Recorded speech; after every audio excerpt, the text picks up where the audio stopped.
આની અંદર માલ સારો દેખાય છે ને હાઈટ બધું મતલબ કે ઓલરાઈટ છે.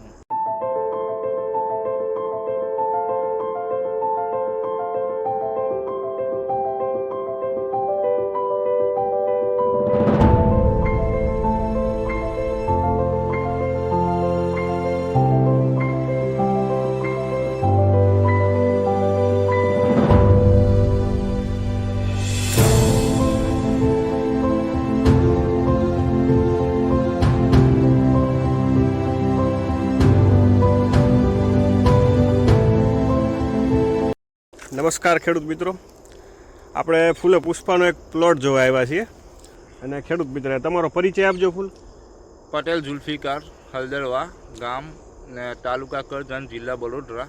બરોબર. હવે તમે કેટલા વીઘાની આ વાવેલી છે? અમે 4 વીઘાની વાવેલી છે. 4 વીઘાની કરેલી છે. હવે બીજી વેરાયટી અને આ વેરાયટીમાં તમને મુખ્ય કયો તફાવત જોવા મળે? મુખ્ય તફાવત એ જ છે કે આની અંદર માલ સારો દેખાય છે ને હાઈટ બધું મતલબ કે ઓલરાઈટ છે. હાઈટ આ તો સિંગોના ભરાવાના કારણે ઢળી ગઈ છે, બાકી આ તમે જોઈ શકો 6 ફૂટ જેવી તો હાઈટ છે એવરેજ. અમુક જગ્યાએ ઓછી છે.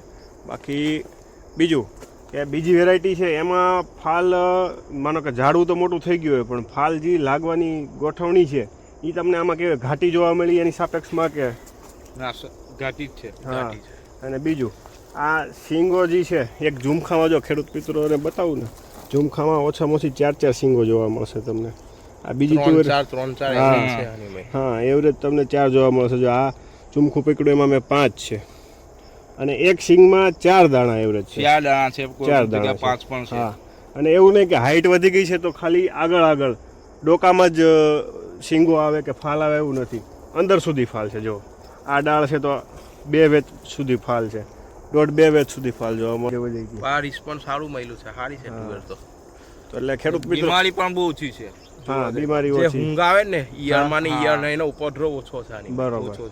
એનું કારણ છે કે આનું ફૂલ છે એ આછા પીળા અથવા તો સફેદ કલર ઉપર હોય છે. એના કારણે કીટકો અને જીવાતનું એટ્રેક્શન ઓછું થાય, એના કારણે આપણે જીવાત ઓછી આવે છે.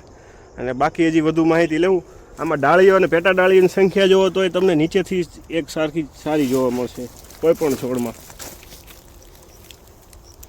ડાળીઓ અને પેટા ડાળીઓની સંખ્યા બીજી વેરાયટીની સાપેક્ષમાં વધારે છે. જુઓ તમે. ધન્યવાદ. નજીકના ડીલરનું સરનામું અને કોન્ટેક્ટ નંબર મેળવવા માટે નીચે આપેલા નંબર પર સંપર્ક કરો. ધન્યવાદ.